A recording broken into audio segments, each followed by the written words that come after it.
নতুন বছৰৰ আৰম্ভণিতে গুৱাহাটী মহানগৰবাসীৰ বাবে এটা বেয়া খবৰ। 3 দিনৰ বাবে গুৱাহাটীবাসীয়ে নাপাব খোৱা পানীৰ যোগান। যেহেতু 3 জানুৱাৰীৰ পৰা 5 জানুৱাৰীলৈকে গুৱাহাটী মহানগৰীত বন্ধ থাকিব খোৱা পানীৰ যোগান। পাইপৰ মেৰামতিৰ কাম চলি আছে আৰু সেই মেৰামতিৰ কামৰ বাবে 3টা দিনৰ বাবে খোৱা পানীৰ যোগান বন্ধ থাকিব গুৱাহাটী মহানগৰীত। আৰু এই কথা জনাইছে জল বৰ্ডে। যেহেতু জল বৰ্ডে যি পানী যোগান দি আহিছে সেই পানী যোগান বন্ধ থাকিব এই 3টা দিনৰ বাবে, অৰ্থাৎ 3 জানুৱাৰীৰ পৰা 5 জানুৱাৰীলৈকে এই 3টা দিন জল বৰ্ডৰ পৰা খোৱা পানীৰ যোগান লাভ নকৰিব গুৱাহাটী মহানগৰবাসীয়ে।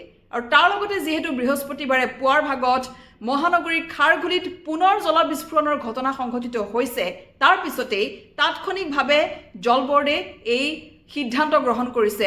মেৰামতিৰ কাম যেহেতু চলি আছে সেইবাবে 3 তাৰিখৰ পৰা 5 তাৰিখলৈকে জল বৰ্ডৰ যি পানী যোগান সেয়া গুৱাহাটী মহানগৰীত বন্ধ থাকিব।